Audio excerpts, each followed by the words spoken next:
বাংলাদেশে একটা নিয়ম আছে যে আর্জেন্টিনা সমর্থক হলে ব্রাজিল বিদ্বেষী হতে হবে, ব্রাজিল সমর্থক হলে আর্জেন্টিনা বিদ্বেষী হতে হবে।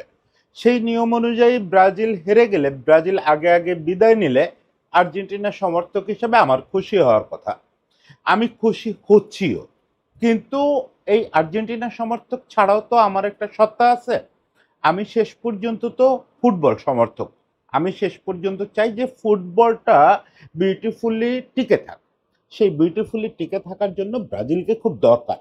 সারা পৃথিবীর সবচেয়ে বড় ফুটবল রপ্তানিকারক দেশ। সেই দেশটা যদি দিনের পর দিন হতাশ হতে থাকে এবং এরকম একটা প্রতিবাদর দল নিয়ে রাউন্ড অফ 16 থেকে বাদ পড়ে, তাহলে আসলে সেটা ফুটবলের জন্য ভয়ানক একটা বিপজ্জনক সংকেত। এবং এই বাদ পড়ার দায়টা আমি আসলে এককভাবে ডন কার্লো আনচেলত্তিকে দেব। ডন শব্দটা ওনার নামের আগে আর বসানো হবে কিনা এটা সমর্থকদের পুনর্বিচার করা উচিত। এই যে দলটা অত্যন্ত প্রতিভাধর একটা দল, এই দলের কোনো ত্রুটি বিশ্বকাপ না জেতার মতো কোনো কারণ ছিল না। হ্যাঁ, হয়তো বড় মঞ্চে গিয়ে ডেলিভার করতে পারতো কিনা, যেহেতু জুনিয়র খেলোয়াড় বেশি, সেটা আলাদা প্রশ্ন। কিন্তু নরওয়ের কাছে বাদ পড়া, এইটার দায় কার্লো আনচেলত্তিকে নিতে হবে। অবশ্যই আমরা কার্লো আনচেলত্তির কৌশল নিয়ে কথা বলবো, তার যে দম্ভ এবং তার যে বেমানান কার্যকলাপ, জাতীয় দল যে তার জায়গা না, এ কথা এর আগে বলে বহু লোকের শত্রু হয়েছে, সেই জিনিসটা আবারও বলবো। একই সঙ্গে হালান্ড, আর্লিং হালান্ড প্রায় পুরোটা সময় তাকে গ্যাব্রিয়েল নামের ছেলেটা বোতলবন্দি করে রাখার চেষ্টা করলো। সেই বোতলবন্দির থেকেই এই দোস্ত দুইটা গোল করে রীতিমতো ব্রাজিলকে উড়ায় দিল। ব্রাজিল দুইটা পেনাল্টি পেল, পেনাল্টি পেয়েও সমতাও ফেরাইতে পারলো না। এই করুণ ভাবে ব্রাজিল বিদায় নিল। ব্রাজিলের বিদায় এবং কার্লো আনচেলত্তির ভূমিকা, এই দুটো জিনিস নিয়ে আজকে কথা বলবো। অবশ্যই হালান্ড এবং নরওয়ে বাহিনীকে নিয়ে আলাদা কথা হবে, আজকের কন্টেন্টের বাইরেও কথা হবে, সেটা আজকের এই তাৎক্ষণিক প্রতিক্রিয়ার পরে বলবো।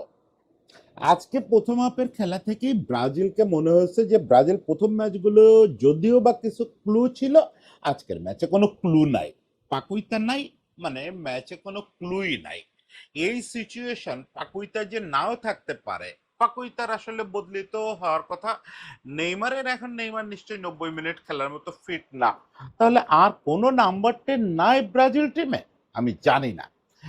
যদি নাও থাকে তাহলে এদের কাউরে নাম্বার 10 হিসাবে খেলানোর কোনো চেষ্টাও করা যেত না? সোজাসুজি আমরা দেখলাম ব্রাজিল একটা ফরমেশনে খেলতেছে, ভুতুড়ে ফরমেশন, যেখানে 4টা ফরওয়ার্ডই গোল করার চেষ্টা করতেছে। যত্রতত্র থেকে শুট অ্যান্ড মিস, যত্রতত্র থেকে। কেউ কাউরে পাস দিচ্ছে না ফরওয়ার্ডে, কেউ যে ওয়েট করবে। সবচেয়ে বড় কথা, এটা ব্রাজিলের ফুটবল না রে ভাই, এটা ইতালির না, এইটা ইভেন রিয়াল মাদ্রিদের না যে আপনি যা খুশি তাই করবেন বক্সের সামনে গিয়ে। ব্রাজিলিয়ানদের ডিএনএ তে একটা আলাদা ধরনের ফুটবল আছে। ইনফ্যাক্ট যারা গোছানো ফুটবল খেলে, আজকে নরওয়ে পর্যন্ত বক্সের সামনে গিয়ে hit and miss, shoot and miss টাইপের খেলা খেলে নাই। সেখানে ব্রাজিল ওখানে গিয়ে একটা ছেলে একটু কাম ডাউন করবে, কোচ যে একটু বলবে যে বক্সের সামনে গিয়েই সবাই প্রচন্ড গতিতে বক্সের সামনে ছুটে যাও, উদ্দেশ্যহীন ভাবে ওখান থেকে উদ্দেশ্যহীন ভাবে শট করতে থাকো, বক্সের ভিতরে বল পাও, উদ্দেশ্যহীন শট করো। ভাই রে ভাই, এইটা তো কি মানে ইতালির সেকালের ফুটবল মনে হয় কার্লো আনচেলত্তি আমদানি করে ব্রাজিলের ঘাড়ে বসায় দিলেন। মানে এটা হলো না।